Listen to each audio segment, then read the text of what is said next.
GSHindi.com के माध्यम से एथिक्स पेपर 2016 के प्रश्नों की विवेचना में हम सेकेंड ARC की 4th रिपोर्ट जो है वो पूरी रिपोर्ट भ्रष्टाचार के ऊपर है और शासन में नैतिकता का क्या महत्व हो सकता है और शासन में नैतिकता को लाने के लिए क्या क्या उपाय आयोग ने सुझाए हैं वो उसमें दिए गए हैं। और उसमें पूरी रिपोर्ट को यदि हम पढ़ते हैं तो वो पूरी रिपोर्ट लगभग भ्रष्टाचार पे केंद्रित है और उसमें नैतिक शासन और भ्रष्टाचार का उन्मूलन ये दो मुख्य विषय हैं जिस पे आयोग ने अपनी अनुशंसाएं की हैं। अब पिछले वीडियो तक हमने ये देखा था कि अदक्षता, प्रशासनिक अदक्षता के कौन कौन से कारक हैं, वो कौन कौन सी बातें हैं जो प्रशासन में अगर आ जाती हैं तो उससे प्रशासन इफेक्टिव नहीं होता है, प्रभावी नहीं होता है, परिणाम मूलक नहीं होता है और जन सामान्य की आकांक्षाओं पे, अपेक्षाओं पे वो खरा नहीं उतर पाता है और एक प्रकार से वो प्रशासन या वो व्यवस्था अदक्ष व्यवस्था कहलाती है। और ये प्रश्न में भी पूछा गया है कि अदक्षता विकास में बाधा उत्पन्न करती है। तो पिछले वीडियो में हमने ये देखा था कि कैसे प्रशासन में अदक्षता आती है और जब प्रशासन अदक्ष हो जाता हैगा तो फिर देश की प्रगति या समाज की प्रगति या विकास ये इनमें सब में अवरुद्ध होता हैगा। तो अब इसके आगे हम देखते हैं कि आगे की बातें क्या हैं। तो भ्रष्टाचार के कारण, अब ये भ्रष्टाचार भारत में अंग्रेज आए और उनके आने के बाद में इसने अपने पैर फैलाने शुरू हुए थे। तो ये जो कारण मैंने यहाँ लिखे हैं ये एक स्वभावगत, अगर कोई संगठन है और उस संगठन में काम करने वाले लोग इस तरह का चरित्र रखते हैं तो स्वाभाविक रूप से उस संगठन में भ्रष्टाचार आता हैगा। तो ये जो कारण हैं ये स्वाभाविक हैं या जो अपन बोल सकते हैं कि नेतृत्व की लापरवाही से इस प्रकार की चीज़ें सिस्टम में आ जाती हैं और उसकी वजह से सिस्टम जो है वो भ्रष्टाचार में डूब जाता है। तो उसमें जैसे ये कि अगर नैतिक मूल्य नहीं है समाज में, शिक्षा में नैतिक मूल्य नहीं पढ़ाए जा रहे हैं और नैतिक मूल्यों का अभ्यास वहाँ नहीं करवाया जा रहा है तो फिर जैसे जैसे मानव बड़ा होता है, व्यक्ति बड़ा होता है, देश का नागरिक बनता है तो उसमें उन नैतिक मूल्यों के अभाव से जो जो चीज़ें खड़ी होती हैं वो मैंने यहाँ पर दी हैं। जैसे धन और संपत्ति की तीव्र लालसा। अब यदि नैतिक मूल्यों का अभाव है, सदाचरण का अभाव है और क्या करना है क्या नहीं करना है, क्या उचित है क्या उचित नहीं है, क्या जरूरी है क्या जरूरी नहीं है, अगर हम इसका निर्णय नहीं कर पाते हैं तो अनावश्यक रूप से जो धन और संपत्ति की जरूरत है वो जरूरत को हम जो है लालसा में, इच्छा में और बदल लेते हैं और वो कामांधता की हद तक जाता है और उसको पाने की जो लालसा होती है वो आपको दुराचरण की तरफ या भ्रष्टाचरण की तरफ ले जाती है। उसी तरह से हमारी बुरी आदतें और भ्रष्ट आचरण के लिए प्रेरित करती हैं। बुरी आदतों में ये खान पान की आदतें ठीक नहीं है, हमारे शौक जो है वो अगर ठीक नहीं है और अनावश्यक धन उन पे खर्च करना पड़ता है आपको, तो फिर आपको उस धन को प्राप्त करने के लिए उसके तौर तरीके अपनाने पड़ते हैं। तो जो धन आप अर्जित कर रहे हैं अगर वो आपके आचरण और आपकी आदतों को पूरा नहीं कर पाता है तो फिर आप जो है अनावश्यक तरीकों से धन अर्जित करने के रास्ते खोजते हैं और उसमें व्यक्ति जो है वो भ्रष्टाचरण में जाता हैगा। दूसरी बात यह है कि व्यवस्था देश में जो चल रही है, जिस देश में जो शासन चल रहा हैगा, अगर उसके मापदंड ऐसे हैं कि लोगों को उनका पारिश्रमिक या उनका वेतन या उनके श्रम की कीमत कम अगर मिलती है किसी भी विभाग में या सभी विभाग में, तो ऐसे उसमें उसकी जो दैनिक ज़रूरतें हैं उनको पूरा करने के लिए वो धन पूरा नहीं पड़ता हैगा और फिर उससे उन ज़रूरतों को जो आवश्यक भी हैं उनको पूरा करने के लिए उसको कोई ना कोई रास्ता वो निकालता है कि अब मैं कहाँ से धन अर्जित करूं। तो ऐसी स्थिति में भी व्यक्ति जो है वो भ्रष्टाचरण की तरफ जाता हैगा। तीसरी बात, अगर सिस्टम कोई है और उसमें वरिष्ठ और कनिष्ठ लोग होते ही हैं, स्वाभाविक होंगे, लेकिन उनमें जो वेतन का अंतर होता है तो वो अंतर क्या है कि जो बड़े लोग हैं, जो कनिष्ठ हैं, जो सीनियर लोग हैं, उनका वेतन ज़्यादा होता है और जूनियर का कम होता है, जबकि वो एक ही पद पे कार्य कर रहे होते हैं, जिम्मेदारियां एक जैसी उठा रहे होते हैं। तो उसमें जूनियर कर्मचारी जो होता है उसके मन में एक भाव आता है कि जब इनको इतना वेतन मिल रहा है तो मुझे इतना क्यों नहीं। और ऐसी स्थिति में जो जूनियर कर्मचारी है या जो कनिष्ठ है वो जो है कोई दूसरे रास्ते तलाशता है कि मैं और पैसा कमाऊं। आवश्यकता से अधिक ज़रूरतें और शौक, जैसा हमने पहले भी देखा है कि हमारी जितनी वास्तव में ज़रूरत है जीवन यापन के लिए, एक सकुशल, एक व्यवस्थित जीवन जीने के लिए, अगर उससे ज़्यादा हम अपनी ज़रूरतें बनाते हैं, फालतू के शौक लगाते हैं, बुरी आदतें लगाते हैं, बुरी संगत में उठते बैठते हैं, तो फिर आपका पैसा ज़्यादा खर्च होता है और उसके लिए आपको फिर कहीं से पैसा को जुगाड़ना पड़ता है। और जुगाड़ करने का मतलब ही होता है कि भ्रष्टाचार में जाना होता है। सरकार को अनावश्यक रूप से धन को अनावश्यक रूप से प्रतिष्ठा और सम्मान से जोड़ लेना, और ये जो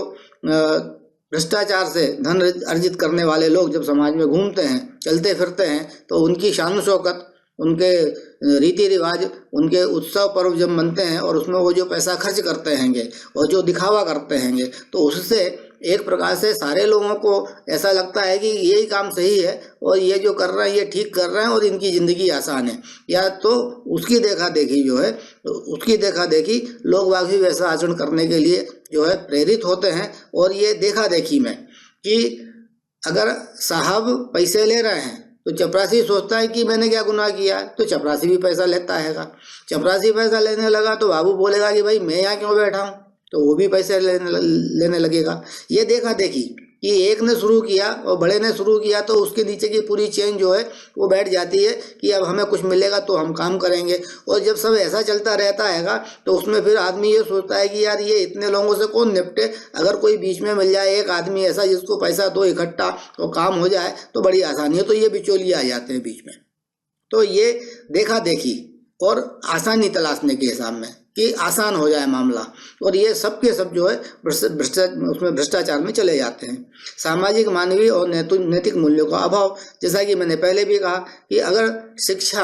शिक्षा नीति में नैतिक मूल्य, सामाजिक मूल्य, मानवीय मूल्य न तो पढ़ाए जाते हैं और न ही उनका अभ्यास यदि करवाया जाएगा, तो जो नागरिक बनेगा देश का वो फिर उसका उस समय पे उसको, अगर शासकीय सेवा में कोई आता है फिर उसको कहे कि अनुशासन का आप पाठ पढ़ो, तो ये थोड़ा सा अटपटा लगता है और ये व्यवहारिक भी नहीं है। और इसलिए सेकंड ARC की जो रिपोर्ट है उसमें ये बात प्रमुखता से कही गई है कि भ्रष्टाचार की लागत और परिणाम देश को कमजोर कर रहे हैं और शासन में नैतिकता अति महत्वपूर्ण है। नैतिक शासन का उद्देश्य सार्वजनिक जीवन में भ्रष्टाचार के संकट से जुड़ा हुआ है और भ्रष्टाचार और नैतिक शासन एक साथ नहीं चल सकते। तो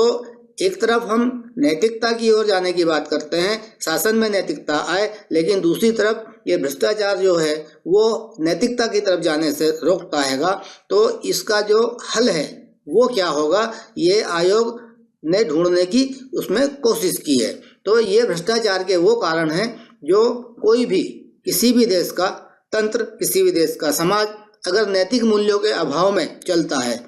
मानवीय मूल्यों के अभाव में चलता है, तो फिर वो जो है ये भ्रष्टाचार नाम का जो वायरस है, भ्रष्टाचार नाम का जो तत्व है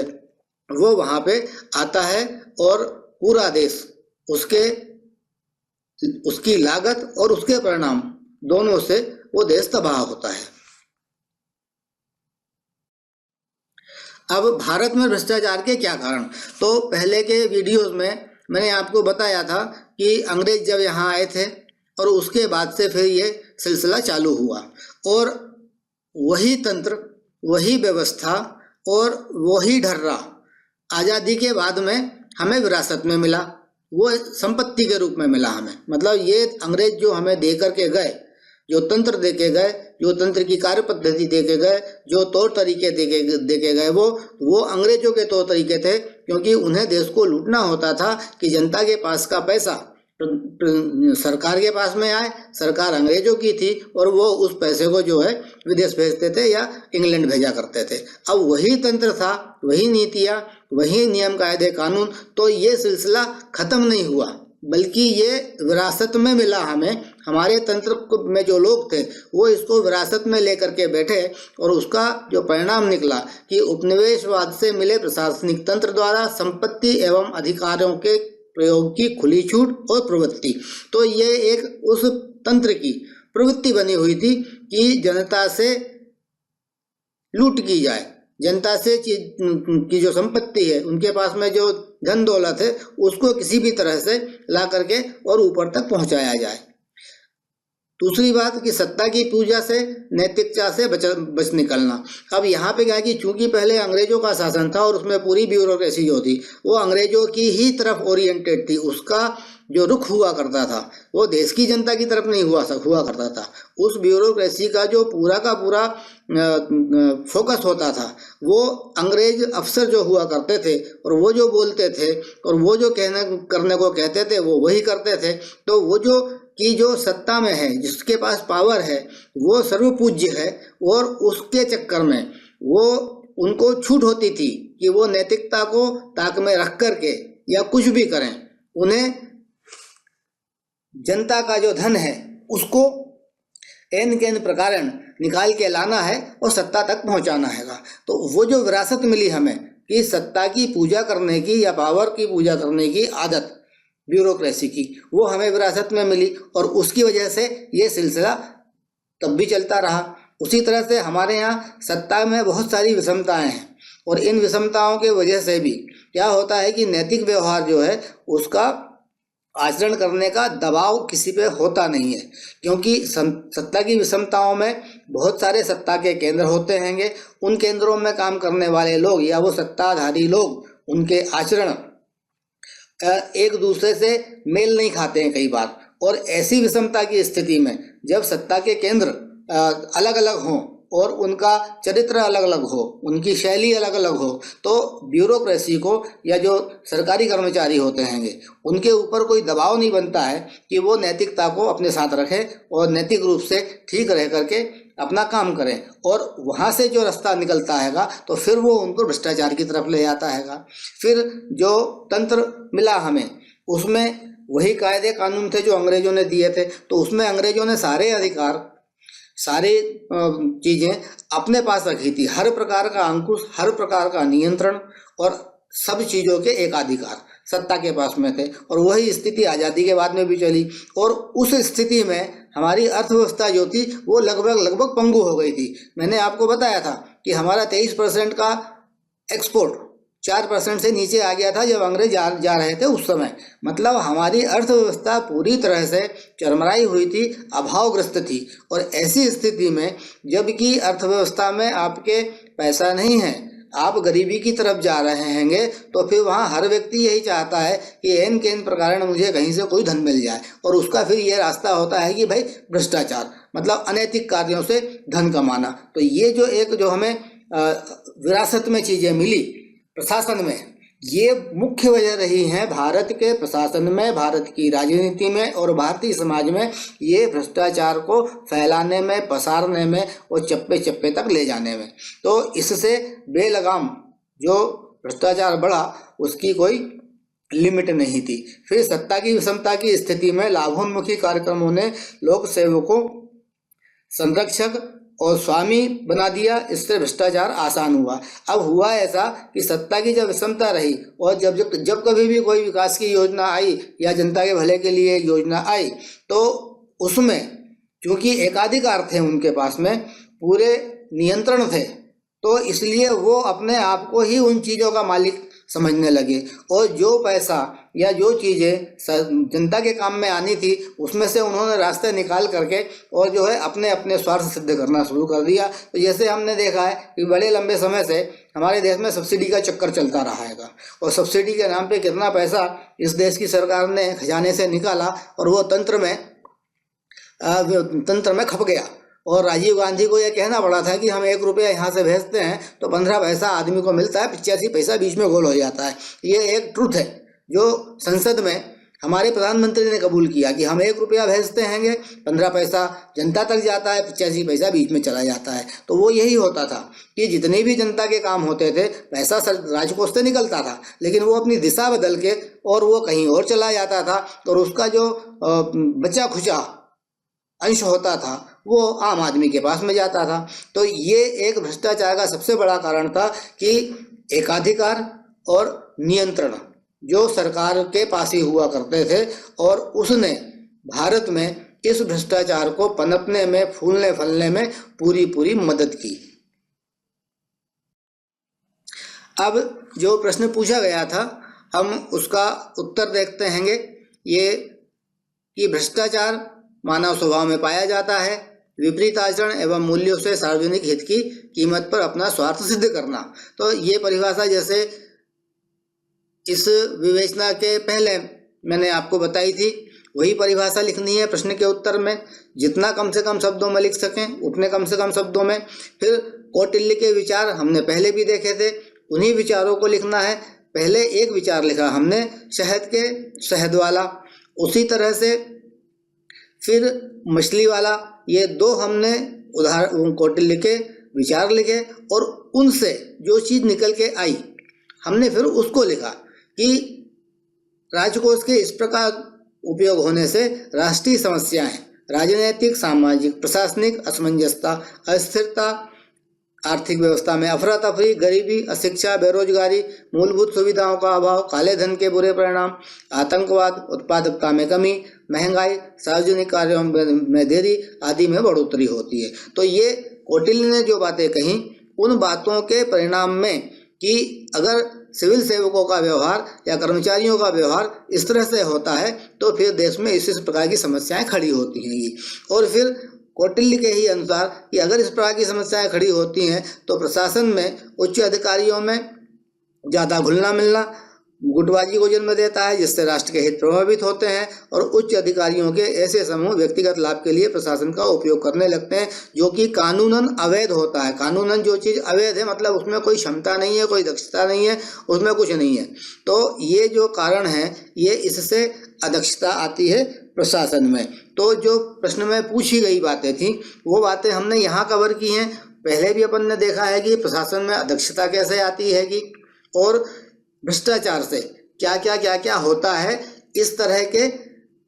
व्यवहार से सिविल सेवकों का व्यवहार अगर इस तरह का है तो ये परिणाम निकल के आते हैं। अब इसके बाद में हम उसका निष्कर्ष अगर निकालते हैं, पूरे जो हमने विवेचना की वहाँ से लेकर के यहाँ तक,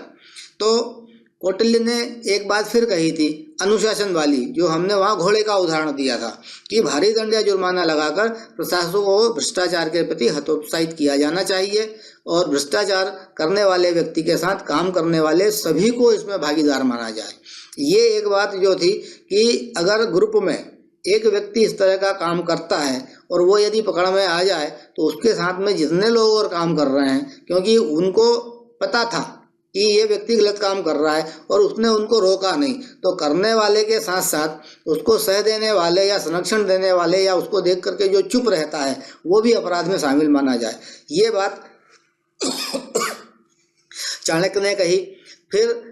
एक उदाहरण और कि आकाश में उड़ते पक्षी का मार्ग जाना जा सकता है, पर राजकीय अधिकारियों के आचरण को, जो बेईमानी की आय को छिपा लेते हैं, नहीं जाना जाता है। अब ये अगर आप सेकंड ARC की रिपोर्ट पढ़ेंगे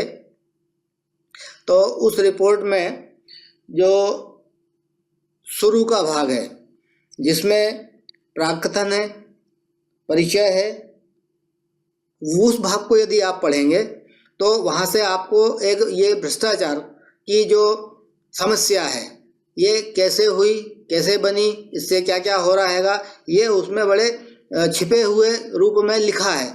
हिंदी थोड़ी क्लिष्ट है, समझने में दिक्कत होती है, उसका सार निकाल करके फिर अपने शब्दों में उसको लिखना थोड़ा कठिन जरूर होता है, लेकिन अगर आप पढ़ेंगे उसको तो आपको समझ में आएगा। और जो समापन वाला चैप्टर है आखिरी के, और उसमें स्पेशली पेज नंबर 214 और 215 जहाँ पर इस आयोग के अध्यक्ष वीरप्पन मोइली का भाषण छपा हुआ है। तो उन्होंने उनके भाषण में जो चीज़ें छपी हुई हैं उसमें उन्होंने ये एक कोट किया हैगा चाणक्य का कि आकाश में उड़ते पंछी का मार्ग भटक जाना जा सकता है, पर राजकीय अधिकारियों के आचरण को जो बेईमानी की आय को छिपा लेते हैं नहीं जाना जा सकता हैगा। तो ये एक कि इस तरह का जो अगर तंत्र है, इस तरह की अगर व्यवस्था है और उसमें व्यक्तिगत स्वार्थ से प्रेरित भ्रष्टाचार युक्त प्रशासनिक तंत्र अपनी पूरी क्षमता का उपयोग राष्ट्र के हित में नहीं करता है और समाज के द्वारा दिए गए कर का यदि भ्रष्टाचार में व्यय होता है तो यह आचरण राष्ट्र के विकास में बाधा उत्पन्न करने का मुख्य कारण होता है। तो राष्ट्र के विकास में बाधा क्यों उत्पन्न होती है, इसके कारण हमने देखे और उन कारणों में एक ही बात निकल के आती है कि प्रशासन में भ्रष्टाचार से धन का अपव्यय या जनता का धन अपना मार्ग बदल के उसकी धारा बदल जाए और वो कहीं और चला जाए। और दूसरी बात यह कि ये सब जब चलता है तो राजनीतिक अस्थिरता, सामाजिक अस्थिरता, प्रशासनिक अव्यवस्था, औद्योगिक कमजोरी, इन सब से प्रशासन में भी चुस्ती दुरुस्ती, प्रशासन की जो इफ़िशियंसी है वो वैसी नहीं रहती है जैसी कि उस समय चाहिए होती है। और ये जो है अदक्ष प्रशासन, ये राष्ट्र की उन्नति में सबसे बड़ा बाधक होता है। तो ये रिपोर्ट जो थी सेकेंड ARC की चौथी रिपोर्ट, उसमें जो बात निकाल करके कही गई थी उसको मैंने यहाँ कोट किया है कि भ्रष्टाचार की लागत और परिणाम देश को कमजोर कर रहे हैं। मतलब भ्रष्टाचार बिना किसी उसके हो जाता है ऐसा नहीं है, उस पर भी खर्च करना पड़ता है। मतलब भ्रष्टाचार ये लोग जो कर रहे हैं, इनको जो हम सैलरी दे रहे हैं या इनकी जो सुविधाएं जनता उठा रही है वो लागत है, फिर वो भ्रष्टाचार करते हैं और फिर उसके दुष्परिणाम समाज और देश भोगता है। और एक छोटी सी इक्वेशन जो आयोग ने लिखी है कि एकाधिकार प्लस विवेक माइनस जवाबदेही बराबर भ्रष्टाचार। मतलब नियंत्रण है, अंकुश है, सारे अधिकार हैं हर चीज़ पे और समझ भी है। विवेक का मतलब यहाँ समझ है, उनको पता है कि ये हमारे पास में है, लेकिन जवाबदारी किसी की नहीं है, कोई किसी के प्रति जवाबदेह नहीं है, कोई पूछने वाला नहीं है, कोई जानने वाला नहीं है, कोई उनके ऊपर किसी प्रकार का अंकुश नहीं है। तो ये दोनों चीज़ें संज्ञान में, समझ में अधिकार है और जवाबदेही के बिना जब वो आचरण करते हैं तो वो भ्रष्टाचार हो जाता है। तो ये सेकेंड ARC की चौथी रिपोर्ट जो प्रशासन में नैतिकता शीर्षक से थी, पूरी रिपोर्ट उसका एक प्रकार से मैंने सार निकाल के आपको बताया है, पूरी एनालिसिस की है, एक एक मुद्दे पे विस्तृत चर्चा की हैगी और उम्मीद करता हूँ कि ये डिस्कशन आपको समझ में आया होगा। और अब इस डिस्कशन की जो समझ बनी आपकी, आप बहुत कम पढ़ के भ्रष्टाचार पे अब आपको पढ़ना बहुत कम पड़ेगा, लेकिन अगर आपने ये वीडियो की श्रृंखला सुनी है, एक या दो बार तीन बार आपने चलते फिरते अगर इसको सुनी है आपने, तो फिर आप भ्रष्टाचार के मुद्दे पे पूछे गए किसी भी प्रश्न का आप उत्तर बना पाएंगे, ऐसा मेरा पूरा विश्वास है। तो इसी के साथ में ये टॉपिक भी ख़त्म होता है। इस प्रश्न की हमने विवेचना भी की, कौटिल्य के विचार भी देखे और सारी चीज़ों को देखने के बाद में ये निष्कर्ष निकला कि भारत में भ्रष्टाचार की लागत और परिणाम, ये दो चीज़ें देश को कमज़ोर कर रही हैं और इसका उन्मूलन, नैतिक मूल्यों की स्थापना वो कैसे होगी कि शिक्षा में लेके आया जाए, उसको प्रैक्टिस करवाया जाए। तो इसी के साथ